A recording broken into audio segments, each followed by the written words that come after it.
नमस्कार बच्चों।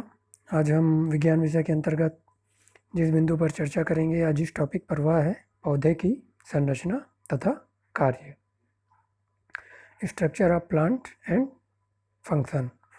तो इस टॉपिक या इस बिंदु के हम किन किन मुख्य बातों पर चर्चा करेंगे उसे देखते हैं।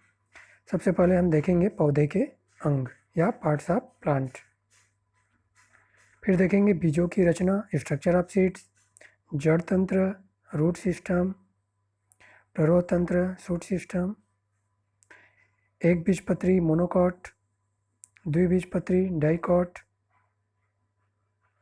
जड़ों के प्रकार टाइप्स ऑफ रूट और जड़ के कार्य। आखिर में हम देखेंगे जड़ के कार्य फंक्शन ऑफ रूट्स। तो चलिए इस चर्चा को हम आगे बढ़ाते हैं। सबसे पहले हम देखते हैं पौधे के अंग।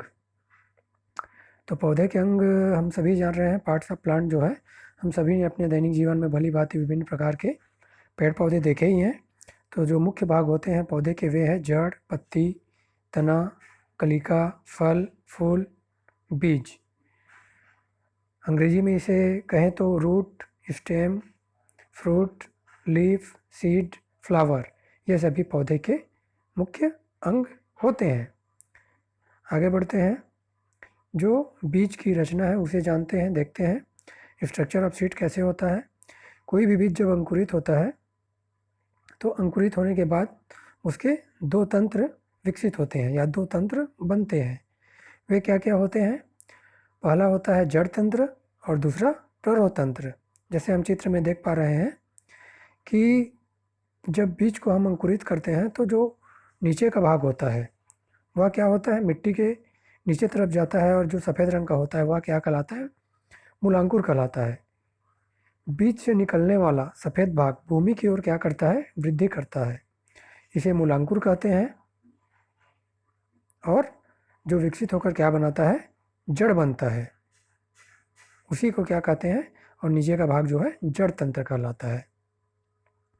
और अंकुर का हरा भाग मिट्टी से क्या आता है? ऊपर आता है। इसे क्या कहते हैं? प्रांकुर कहते हैं।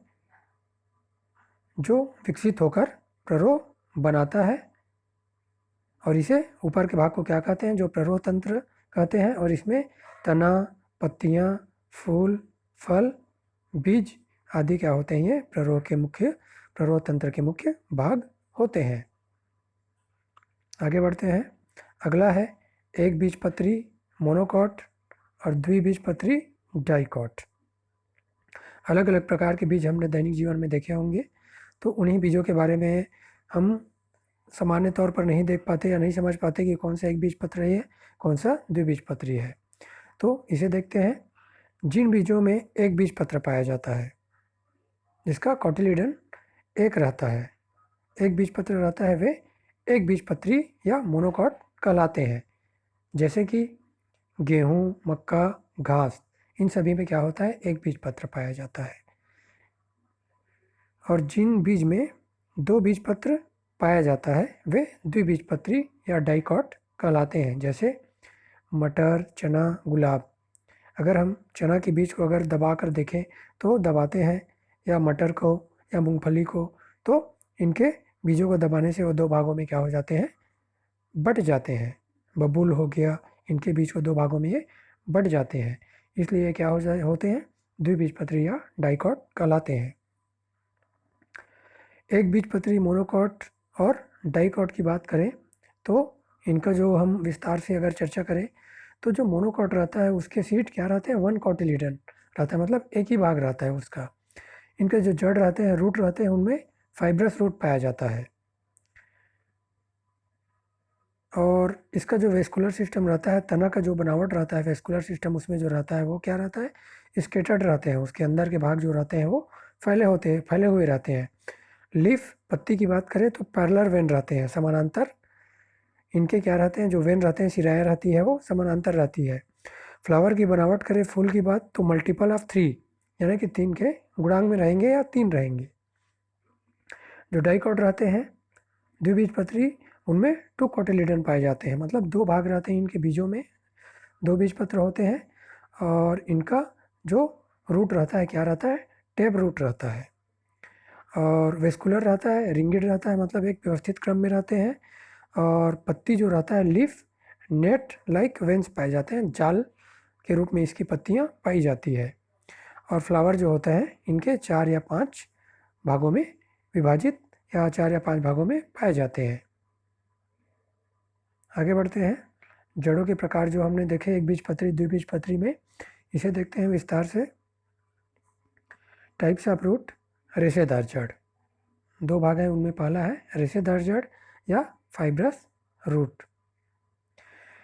एक बीजपत्री पौधों जैसे गेहूँ, मक्का, घास में क्या होते हैं, अंकुरित होते हुए बीजों में मूलांकुर की वृद्धि कुछ लंबाई के बाद क्या हो जाती है, रुक जाती है। और वहीं से क्या हो जाते हैं, ये अपने शाखाओं में रेशों की तरह क्या हो जाते हैं, विभाजित हो जाते हैं या बट जाते हैं। इसलिए क्या कहते हैं, इसे रेशेदार जड़ या फाइब्रस रूट कहते हैं। जैसे चित्र में भी हम देख पा रहे हैं कि कुछ मूलांकुर में वृद्धि होने के बाद ये वहीं से क्या हो जाते हैं, शाखा के रूप में बट गए हैं। तो ये होता है रेशेदार जड़। मुख्य रूप से ये रेशेदार जड़ है। अगला है मुफला जड़ या टैप रूट। द्विबीजपत्री पौधों जैसे चना, मटर में मूलांकुर की वृद्धि क्या होती है, लगातार होती रहती है और उनकी शाखाएं नहीं निकलती है, जैसे फाइब्रस रूट में निकलता था। इसे क्या कहते हैं, मुफला जड़ कहते हैं या टैप रूट कहते हैं। यहाँ पे भी हम देख पा रहे हैं चित्र में कि जो मोनोकॉट रहता है एक बीजपत्री, उनमें फाइब्रस रूट होता है, जबकि डाइकॉट द्विबीजपत्री में टैप रूट पाया जाता है। जड़ के कार्य, जड़ के कार्य क्या होते हैं, फंक्शन ऑफ रूट। अवशोषण का कार्य, मिट्टी से जड़, मिट्टी से क्या करते हैं, जड़ जो होते हैं मिट्टी से जल, पानी, खनिज लवण को खींच कर पौधों के विभिन्न भागों तक पहुंचाते हैं। और इसे क्या कहते हैं, अवशोषण कहते हैं। इसी अवशोषण की क्रिया द्वारा जो जड़ करता है, पौधे के विभिन्न भागों में क्या होता है, पोषण की क्रिया होती है या उन्हें पोषण मिलता है। पौधे को सहारा देने का कार्य भी जड़ करते हैं। तो आप सभी का बहुत बहुत धन्यवाद। और भी इसी तरीके के एजुकेशनल वीडियो आप हमारे जो चैनल है, educational channel online learning and many more by Arvind Tarun, इस पर आप देख सकते हैं। आप सभी का बहुत बहुत धन्यवाद।